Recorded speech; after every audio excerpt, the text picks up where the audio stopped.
What's going on, guys? It's Adam P, and welcome back to more Newcastle United transfer news. Apologies for the backdrop, I'm not currently home, but it is match day tonight against Liverpool at St James's Park. So there will be multiple videos on the channel for myself, so make sure, if you haven't done so already, get down there, hit that subscribe button, join the journey, and make sure you stay updated for any upcoming Newcastle United transfer news. And of course, going into a lot of stuff about Alexander Isak today, I have to say, by far the most positive news surrounding him. It is now being quoted by the likes of Fabrizio Romano on his YouTube channel. Isak is wanting by Newcastle to be back in the squad tomorrow. And what I mean by that, after Liverpool game's over and done with, Newcastle United will now accelerate Alexander Isak and actually try and get him back in, training with his teammates ahead of the Leeds game at the weekend. We'll talk a lot more about that shortly. That's a real statement of intent from Newcastle, especially during the transfer window. I was not personally expecting that. If you can get him back in tomorrow, that's a real statement to Liverpool and to everyone where it's all player back off.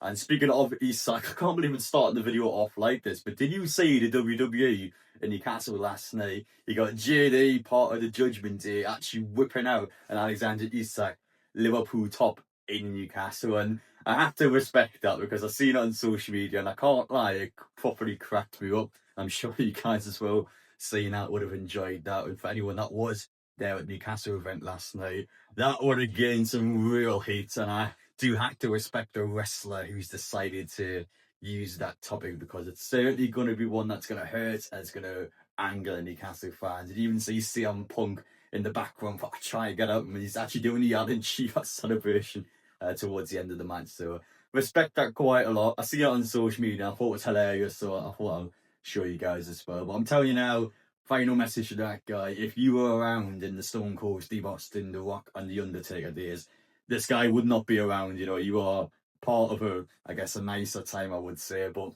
back on topic to the video. Sorry, yeah, to hear about the Newcastle United transfer news, but.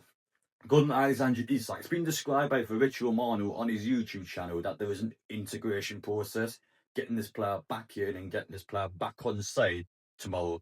Now, if that happens or doesn't happen, that's another question. But the fact that Newcastle wants to do this, going into the Leeds match, gives me the impression that Newcastle will try and get him back in some capacity for Leeds. So he's effectively missed 2 games in the Premier League. If that's the case, then I don't mind that at all. I stand by it. I know Newcastle fans may feel different. I know Newcastle fans may go, well, Adam, we shouldn't never have this guy back playing for us. We don't have a choice. Look at the transfer options out there. Look at the strikers we've got out there. You can ask yourself all the different questions going into this season. How will he play? Will this guy actually be a part of Newcastle? And I'm telling you now, if 50% Alexander Isak is still better than most at 100%, and that's exactly why he is still a Newcastle United player, despite the money falling down from Liverpool a few weeks ago, was never enough to test Newcastle. And without those attacking options coming in, I think if Benjamin Sesko was here, it will be a different question. I think Isak will be gone, but the fact that Sesko is not here, that's the killer. I think once we're lost out on Benjamin Sesko, there's never been any real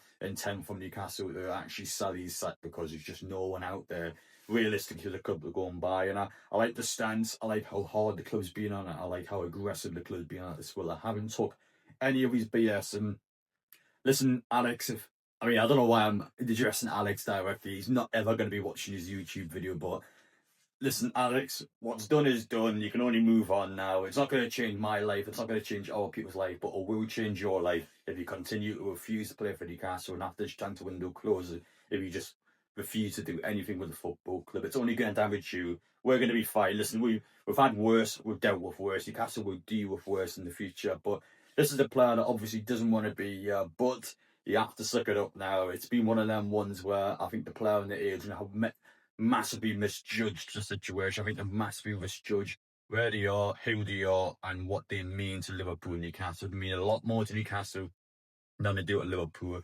And that's why currently they've not came in for a second bid, but that is expected to change at some point. However, now with a reintegration process and 0 strikers in, may I add, it does look like Newcastle United has control of the situation, has authority of the situation, and looks like they've got this guy hopefully behaving now So you can come back to the training ground, hopefully getting the bench against Leeds. I think that'd be the idea. Get them against Leeds at the weekend, and then once the window closes, you can start games again. You can actually go up front, and of course, Champions League draw on Friday. You can actually play it in the Champions League games. That's what we want. That's what everyone wants. I know people may want this guy to be out, but you have to accept he's going to be a Newcastle United player. You would have been sold by now if that was the case. We would have brought players in by now, and then Alex would be going out the door. That's not happening, and it's not happening for a reason, because Newcastle is not able to replace him. Newcastle is not able to actually go out in the transfer market and to be able to get this guy out, despite the fact that him wanting out. But you have to understand, 3 more years at Newcastle, contractually by law. I've seen loads of people bang on about Article 17. Stop with this Article 17 BS. Listen, people are acting like Alex has actually been held hostage. Listen, him and his agent signed a 6-year contract with no release clause. That's their fault, not ours. And the fact that people are even suggesting this Article 17 thing where the player can buy out his own contract. Stop with that load of rubbish. If that would have happened in football, everyone would be doing it. No one's doing it. And that's the difference. Alex does not have that control. He does not have that power. And the FA would never, ever approve such a thing in this particular case, because Alexander Isak, him and his agent signed a 6-year contract without a release clause. So that isn't their fault. Contractually by law, he is entitled to be at Newcastle United until 2028. Unless the club, of course, approves a sale. But going away from this video, I just want to go through a few bits and bobs there. It was the main topic of the reintegration process. That's massive news. I was not expecting that at all. And we'll see tomorrow whether that actually comes into fruition or not. So make sure you are staying updated to the videos, and I'll be able to let you know if Romano has been correct on this. That's a big call. And that's, in my opinion, this was quite a pro-Liverpool journalist, I think. In terms of the Isak stuff, he's probably be a bit more negative Romano towards Newcastle, whether that be people paying him off or whatever.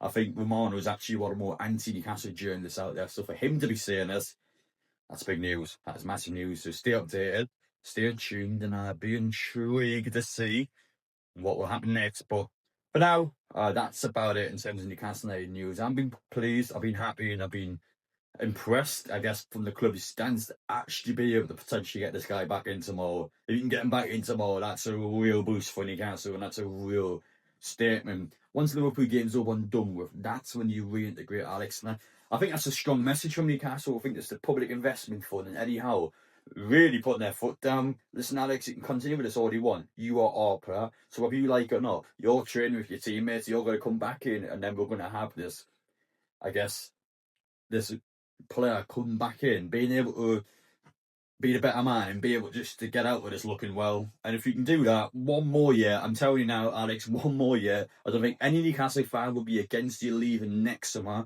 but you have to go about it the right way. It has to be on our terms, and you have to be able to come in now and actually score goals. I don't want any of this half-arsing walking around and I'm going to sit out for the rest of the season. No, you have to come in, play games, and contribute to this football club. Contractually, you are obligated to do that, so make sure you do that.